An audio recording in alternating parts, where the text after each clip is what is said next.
Oh my God. This looked like a bad stag movie. Man, Dingo Party. Everybody getting ready to jump on the redhead. Oh man. What's up? It's your boy Carcino here. Let's get into it. Now, here we are talking about the future.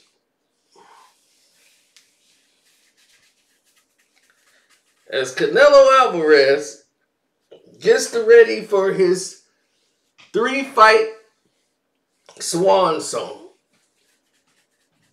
PBC has cut a deal with Canelo, a 3-fight deal, where the parameters have not been discussed. Now, all these people are on the table. Errol Spence Jr., Demetrius Andrade, David Benavidez, and of course, the first fight of the deal, it's already signed, Jermall Charlo. Charlo hasn't fought anybody of note since he has been middleweight, period. Hadn't fought in 2 years. He has 1 fight in the last 2 years. Canelo has had 7. But yet, somehow, Jermall Charlo is the champion. So, I don't know if Canelo's fighting at 160. I think they're going to fight at 168. I'll just be glad because finally, we can get rid of this Charlo nonsense. I'm tired of these people wanting to be social media champions instead of boxing champions.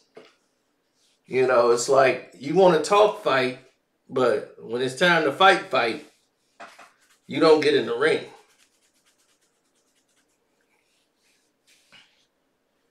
You seen Jarrett Hurd throw a drink on you. Nothing. See what I'm saying? Where's his fights? Where are they fights with like Danny Jacobs? Where are they fight? Like they have no fight of note. So it's like, what's the big deal? Errol Spence is like, this is the big fight he wants after Terrence Crawford, after Bud whoop his ass. He's going to have a choice depending on how bad he get his ass whooped. Do we want to go through that again? Or move up to go fight Canelo Alvarez, which is 2 weight classes above him, and they'll probably do a catch weight. You know, that's what's on the table for him. David Benavidez, that's the fight a lot of people want to see. Now that Canelo's there, it could bring a lot of butts to the seats. Andrade's there. Another person that's been waiting in the wings, fighting nobody. I'm saying, if Canelo's already fighting Charlo, Andrade, why don't you go ahead and fight Benavidez? Let's clean this up and make these fights worthwhile. And everybody can wait for Errol, who will be there shortly after he get his ass whooped. He can be right up there with the rest of y'all. Because his fat self can't stop eating. Fat boy can't hold on no more. So, I'm going to tell y'all right this.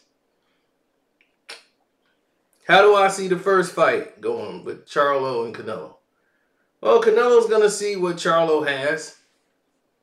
Charlo's going to think, I'm the bigger, stronger guy. He fights like with a tight fist. He throws a nice jab. Comes down the middle. Pop, pop, pop, pop, pop. Real active. Want to stay on the movement. But he gasses out. But can he take what Canelo dishes? He gets hit with a lot of right hands. His defense isn't that great.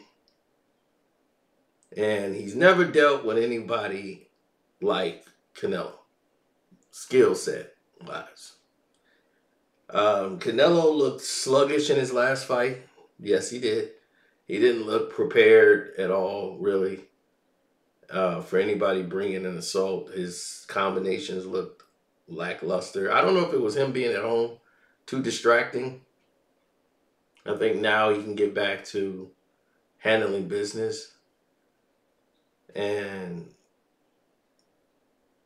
you could take Jamal Charlo's confidence. Um, he's always going to be a hard puncher, but you can see what he's going to do. There's no real tricks to him at all. So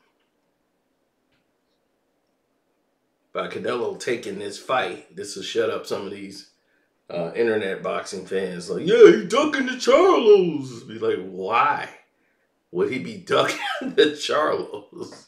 Like, this guy turned down this fight like 4 years ago. So now he's finally accepting the fight. So now he can finally get his butt whooped.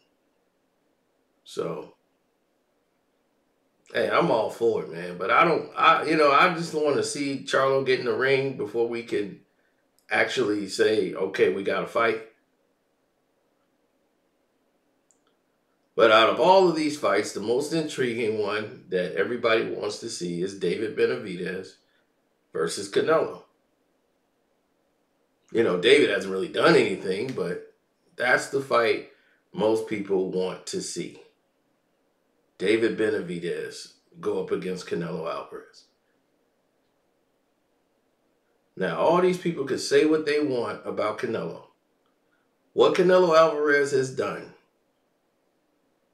has brought the excitement to boxing by taking on challenges that all these fighters try to say they take and don't take. He took risk over everything.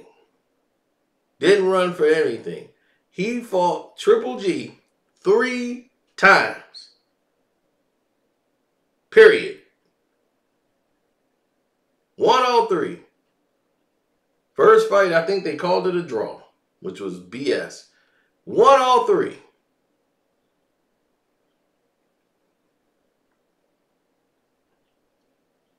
Now, since he won all 3, went through that 3 times, he's knocked out Kovalev. He's won a belt at 175. He lost his fight to Bivol, who's way too big for him and skilled. And to be that size, it's an impossible feat for Canelo just to fight that guy at that size. And he still wants a piece of him. But thankfully, they talked him out of it. And said, look, to go through that again at 175 just doesn't make any sense. It's too difficult of a fight. At this point in your career, you've already proven, you already took the challenge, okay? No one can say anything about your heart. Go and take care of these bums and get your money. Get your money, Canelo. Knock these bums out. And then, keep it moving. Knock them out, then keep it moving.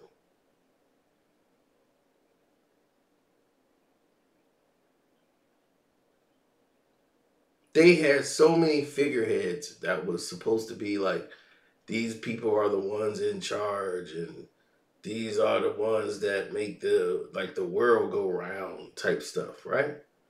But they never was. They was always some red tape about who was who and what was what and this and that. Don't even make sense. Now you get to piece it together and you get to make really good fights here because the PBC seem to have a couple of guys that they believe are somebody's who they made no money off of. They can finally make some money off of them, putting them in with Canelo.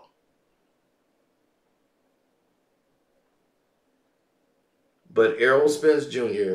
is in that category for a fight with Canelo Alvarez. at a catch weight, I believe at 164.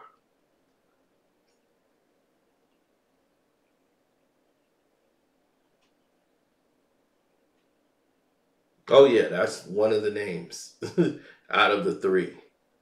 So after Terrence Crawford gets through demolishing Errol Spence Jr., Errol will move up. That's what I'm saying. Don't bank on this second fight happening. They have the rematch clause in there. You know what I'm saying? So don't bank on that happening.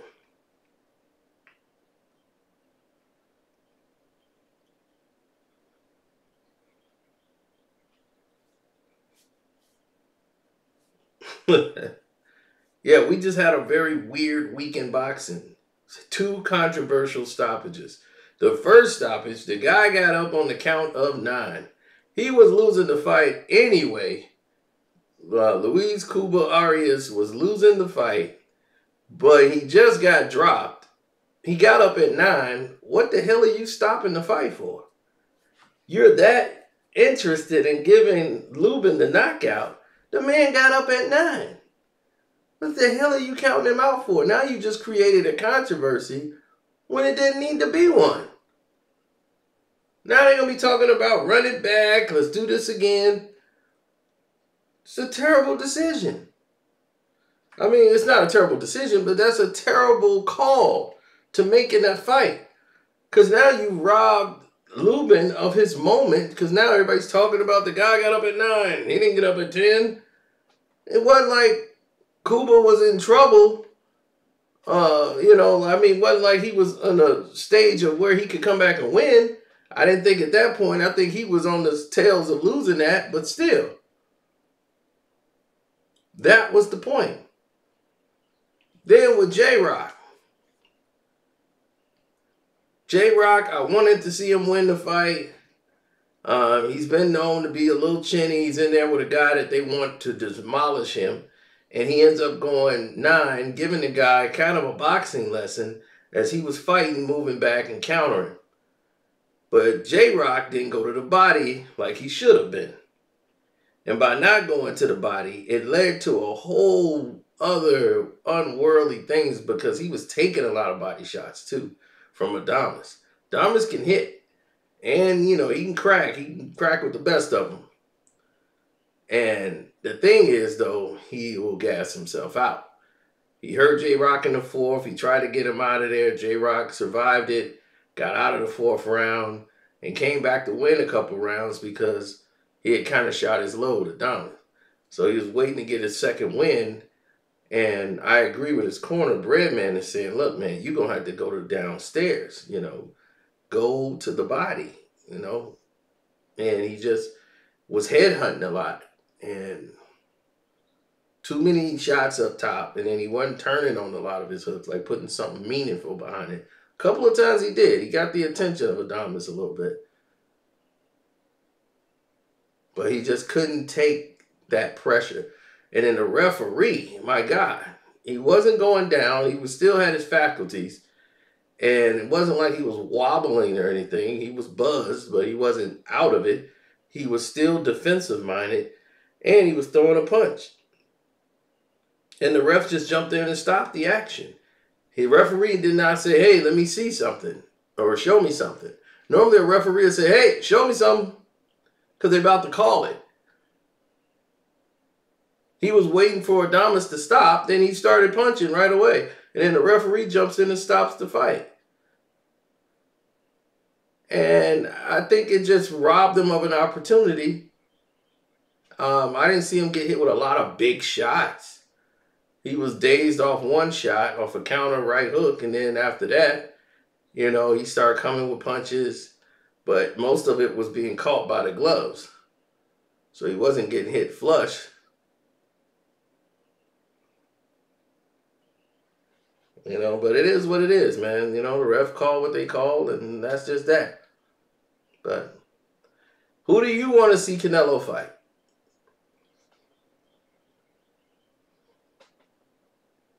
That's what's coming up.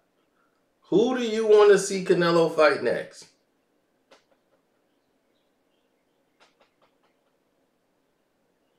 He's fighting Charlo. Who is the guy you want to see him throw hands with next? It's your boy Carcino. I'm out.